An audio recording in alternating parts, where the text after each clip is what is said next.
Yeah, go in, Cocker. Better go to the main talking point of the game. Was that the deciding factor, do you think? It was putting it up into all that point. Did that change everything? I don't know, because who knows what would have happened if Dylan had stayed on. I've no idea. What's your take on it? I don't know if I have one particularly. I mean, the referee deals with what he has to deal with. You know how Wayne Barnes referees. You know, we spoke the whole week for us about discipline and yellow cards and all that stuff, because we've been stung in finals with early yellow cards and all that sort of thing. So from our end, we just spoke about discipline. We know how Barnes referees. He likes to be treated with respect and all that other stuff. So, I mean, I'm not privy to what was said. So they're claiming that he was talking to Tom Youngs. Oh, what did he say? I don't know what he said. You called him a fucking cheat.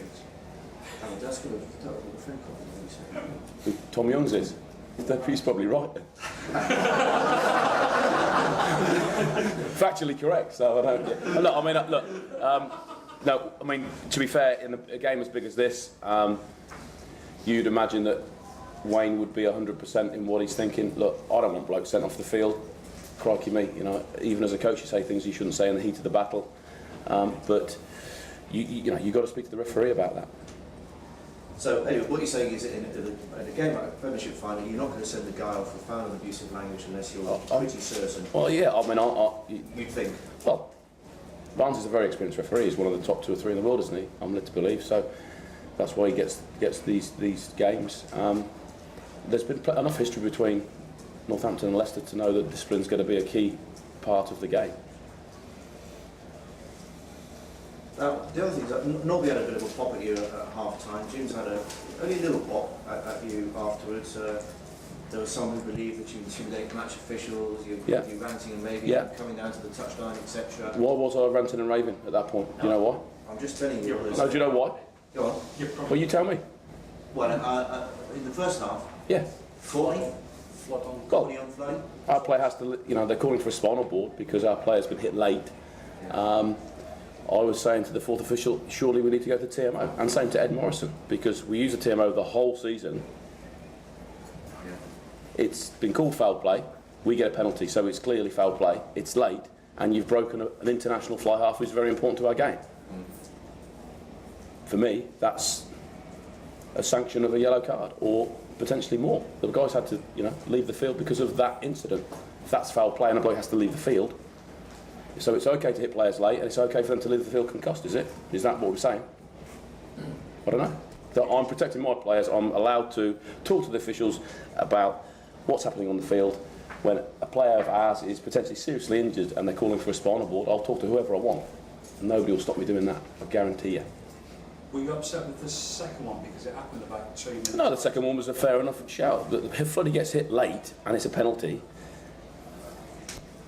in the biggest game of the season, the history between the clubs and the foul play that's gone on between the clubs previously, it has to be sorted out. For me, that was, you know, use the TMO, that's what it's there for. But Barnsley backs his judgment, and that's cool, that's fine, I'll go with it. But Floody had to leave the field, and that's a big loss to us, isn't it, in the game, that early in the game, isn't it? So if you were sat on a disciplinary panel this week... I'm not, so I don't want to talk about that. You said, I was swearing at the Leicester hooker. Would you believe it? I don't want to discuss it, that's for somebody else to discuss. I've said what I've said on that. Are you a little bit disappointed in the sense that we're all talking about this, because it was a cracking game of rugby, and you, after all, are once again English champions, but it's unusual to see a red. We can talk about the rugby if you want, I don't mind. Well, we will do. We will do, but I'm asking you... Yeah, no, I'm disappointed because, you know, this Leicester side are a blooming good team. They've played a lot of rugby this year. You know, we play half the season without our best players. We have injury issues, and we just get on with what we get on with. And it's disappointing to come here and lose on the final day. We've done it more than once, as you well know. So it's a great victory for us today. It's about the players and the supporters and what this club's about. And I'm pleased for the players because the club's steeped in history, and we talk about all the other great teams that have played for the club, and the Johnsons and the Backs and all the others that have gone before them. But now it's about other people, this team, this 2013 side, with that group of young players that have battled through, done some great things. test-wise, and obviously, hopefully, with the British Lions. And now, today they've come on the biggest day and they've won the game. Now, how Northampton decide to behave is up to them. I didn't ask anybody to hit anybody late. I didn't say swear at anybody, did I?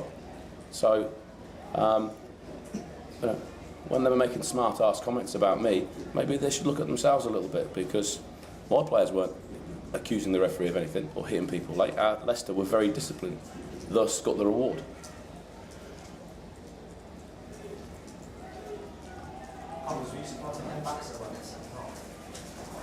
I was disappointed in how we played a little bit. I mean, we said at half-time that we thought they'd take a winger off and put on a hooker instead of taking a back rower off. And to be fair, they came at us and they played, and it was backs to the walls for them. So fair play to them. And they played some good stuff. They're a good side. I said 3 or 4 weeks ago that this side was good enough to win the championship. They're a good team, no doubt.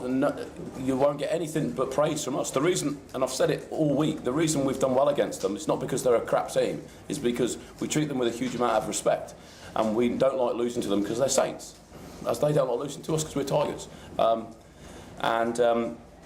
We do our homework, we do our stuff, we do our training. We treat them with a huge amount of respect because they're a blooming good side.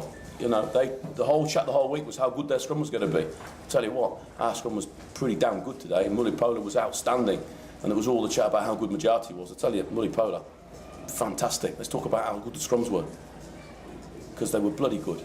Those parts chip away at teams, and we did that well. But they started the second half really well. We didn't exit very well, and they put us under pressure, scored a good try, and it was game on, wasn't it? Did you feel along with the game when Tom better changed that? Well, we just felt that if we kept hold of the ball, instead of trying to just chuck it around and outplay them because we could, and recycle, that they'd run out of numbers and energy, which they did occasionally, but we didn't do it well enough. Coggins, your departing lines, your 6 lines, are they all okay? Nothing? Yeah, all good. Yeah, no. A lot happier than they were last year. This year. No, they're very good. Yeah, no issues. Richard, what state is Tony Chloe now? Is there he can't remember the incident or what happened after it, so he was feeling nauseous when he went in to have the check, the 5-minute check, the concussion protocol. So he's okay, a bit dazed and a bit sort of more spaced out than normal. But no, hopefully he'll be okay. He should be. Is that possible? Hard to be, isn't it? Did you get a quick word about George Ford going into a game like that, very chaotic game, all sorts going on? Showed a lot of experience. Well, handled himself really well. Look, George is a cracking player, and obviously he's leaving, but George is a great kid. He's going to be a very, very good player. We all know that, and look, he showed it today. Look, he made some mistakes, and occasionally he got caught in the headlights a little bit, but fair play to the lad. He came on and he did what he did, and we got the win, which is what finals are all about. I can't control the circumstances around the game. Leicester can't control how Northampton behave. So give us a little bit of credit, maybe. George, did it take you time to be grieved after Woodford? Yeah, a little bit, because we felt aggrieved that the bloke gets hit. Sorry. Were you playing? So I didn't hear the Jordan bit. Is it here? Sorry, apologies. No, it took us a little bit. I think after the first 10 minutes, we sort of come out, blew them away, and sort of perhaps got a little bit caught thinking it was a bit easy, I think. So then they sort of came back, and we sort of had to dig in, and perhaps that Kitch try-saving tackle sort of changed the game for us, really. Definitely Floody going off, it was a big impact, and because he was playing so well while he was on, and the way that we were attacking was pretty good with the tempo. So it was difficult, but I'd probably say more so the way we started, and then got a little bit complacent after that, rather than the Floody injury. Richard, you mentioned the last couple of final defeats. Can this one sort of push you on to another period of dominance? You want to be the best team in the country, and you do that over a few years. Can that? I think every season you have to take on its merits. I think it's hard because the more successful we are, the more people will lose to Test rugby, and it becomes harder and harder. So look, there's 4, 5, 6 sides that could have been good enough to win this competition. We're lucky enough to have done it, but Saints are a good side and easily could have won it. Sarries, Quins, Gloucester, all those sides will push hard moving forward, and there's even the sides lower down the table will beat you on their day. So I think the days of any side dominating for several years is probably gone. I was also going to ask, do you think there's no hybrid of someone going on having those ones that you used Well, to? we'll try. We'll have a couple of weeks off and we'll come back and start again. That's the way it is. Good luck. Cheers. We good? Have a go.